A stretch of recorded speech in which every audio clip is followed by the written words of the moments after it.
আহা, গায়েব জানে না, কথায় কথা আসে। আচ্ছা, এখানে অনেক সম্মানিত আলেম সাহেব আছেন, ওনারা সবাই জানেন যখন ইনসানকে সৃষ্টি করার জন্য আল্লাহ মতামত চাইল, বিসমিল্লাহির রহমানির রহিম, স্বরভঙ্গর কারণে আমার অসুবিধা হচ্ছে। ওয়া ইয ক্বালা রাব্বুকা লিল মালাইকাতি ইন্নী জাইলুন ফিল আরদি খলিফা। আল্লাহ সৃষ্টিকর্তা না? আমরা সৃষ্টি না? তাহলে ফেরেশতারাও সৃষ্টি না? তো সৃষ্টিকর্তার সৃষ্টির সাথে পরামর্শ করার কোনো দরকার আছে? আল্লাহ ফেরেশতাদেরকে বললেন আমি জমিনে ইনসান পাঠাইতে চাই, ফেরেশতারা তোমরা কি বলো? এখন ফেরেশতারা বিরোধিতা করল। ফেরেশতারা বলল আল্লাহ আমরা সদা সর্বদা তোমার হুকুমের ফরমাবরদারি করি, উপাসনা করি, ইনসানকে সৃষ্টি করে লাভ কি?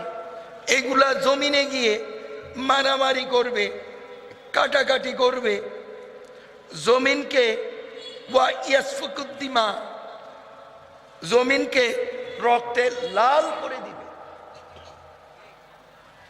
তখন ইনসান সৃষ্টি হয় না। কথা বুঝতে পেরেছেন? ইনসানকে সৃষ্টির জন্য প্রস্তাব করেছেন।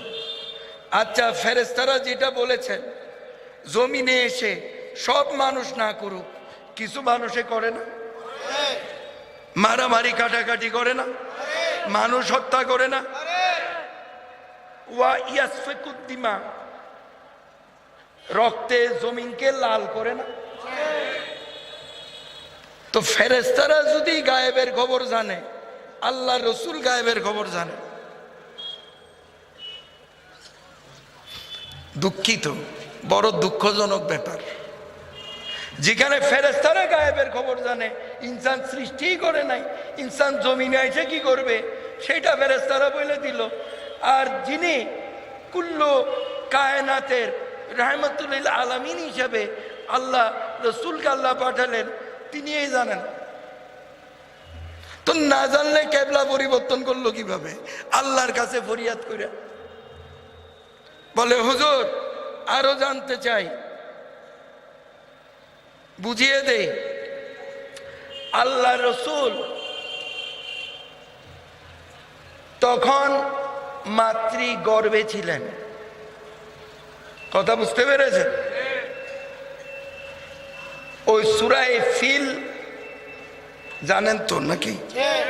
নামাজে পড়ি না আমরা? পড়ি কি পড়ি না? এই ঘটনাটা লম্বা ঘটনা, আমি শর্ট করে বলবো। আর আব্রাহার বাদশা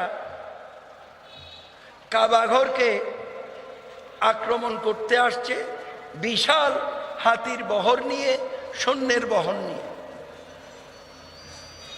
কথা বুঝতে পেরেছে? বিশাল বহর নিয়ে আপনার কাবাঘরকে আক্রমণ করবে, ধ্বংস করে দেবে আব্রাহার বাদশা। তখন আল্লাহ রসুলের দাদা আব্দুল মুতাল্লিব, তিনি ওই কাবাঘরের খাদেম ছিলেন। কথা বুঝতে পেরেছেন? তিনি নিরুপায় হয়ে আল্লাহর দরবারে ফরিয়াদ করলেন যে আল্লাহ আমার তো ক্ষমতা নাই, তুমি আল্লাহর ঘর রক্ষা করা, ক্ষমতা তো আমার নাই, কিন্তু তুমি আল্লাহ তো পারো এই কাবা ঘর রক্ষা করতে। আল্লাহ কি করলেন? একদল পাখি পাঠিয়ে দিলেন। আমাদের দেশে ছোট ছোট পাখি হচ্ছে বাবুই পাখি, দেখছেন কোনোদিন? দেখার তো কথা না, দেখার তো কথা না। ওই যে দেখবেন বিভিন্ন গাছের মধ্যে এত সুন্দরভাবে এরা ঘরটা বুনে, এই যে এই যে নড়তে থাকে, কিন্তু এটা একেবারে খুব কমই পড়ে, অনেক তুফানের মধ্যে পড়ে না। কি বলেন? ছোট ছোট পাখি, হয়তো ওই সাইজের পাখি হবে, এর থেকেও ছোট পাখি আল্লাহ বানাইতে পারে না? পারে। আল্লাহ কি করলেন, ওই ছোট ছোট পাখির পায়ের মধ্যে আর কত বড় পাথর আটে, কথা বুঝতে পেরেছেন? আল্লাহ পাঠিয়ে দিলেন। এখন এখন অনেক ইয়াং ছেলে পেলে আছেন বা মধ্যবয়সীও আছেন যে 71-এর যুদ্ধ দেখেন নাই। আমরা তো দেখেছি কিভাবে বোম পড়েছে, কি বলেন? বা বিভিন্ন দেশে বোম পড়ে, শুনেন না? আল্লাহর বাহিনী পাঠিয়ে দিছে, কথা বুঝতে পেরেছেন?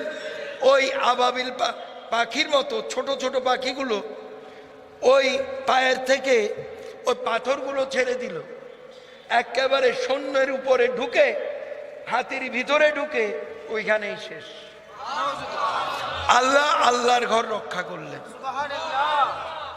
এখন আল্লাহ এই এই সূরার মধ্যে আল্লাহ রসুলকে সাক্ষী করেছেন। আর রসুল, আপনি কি দেখেন নাই? আপনি কি দেখেন নাই আমি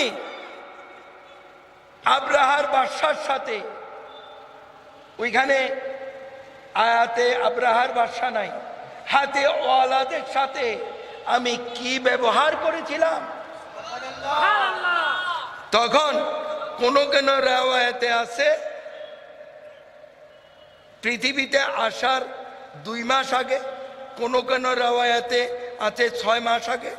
আমি এগুলা নিয়ে ইখতিলাফ করতে চাই না। এক কথায় পেটের ভিতরে ছিল আল্লাহ রসুল, পেটের মধ্যে। তাহলে মার পেটের ভিতরে থাইকা আব্রাহার বাদশার সাথে কি ব্যবহার করেছে, হাতিওয়ালার সাথে কি ব্যবহার করেছে, আল্লাহ রসুল দেখেন নাই? না দেখলে আল্লাহ আল্লাহ রসুলকে সাক্ষী করলেন কেন? শুনেন, চাপাবাজির উপর ইসলাম প্রতিষ্ঠিত না। ইসলাম প্রতিষ্ঠিত হচ্ছে কোরআন সুন্নাহ সুনির্দিষ্ট দলিলের উপর।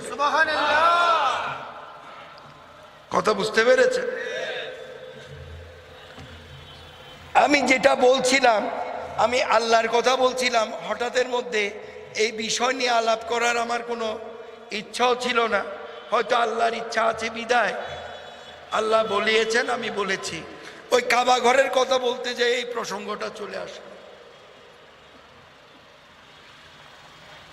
আল্লাহ রসুল গায়েব জানে না, এই কথার ভিত্তি নাই। এটা কোরআনেই প্রমাণ, কোরআন শরীফেই প্রমাণ। আল্লাহ রসুলকে সাক্ষী রেখেছেন। তখন আল্লাহ রসুল তিনি মুহাম্মদুর রাসূলুল্লাহ সাল্লাল্লাহু আলাইহি ওয়াসাল্লাম, তিনি তার মাতৃক গর্ভে ছিলেন। যেখানে আল্লাহর রসুলকে আল্লাহ সাক্ষী করেছেন, এখানে আল্লাহর বান্দা কিভাবে বলবে আল্লাহ রসুল গায়েব জানে না? পেয়ারে হাজরিন,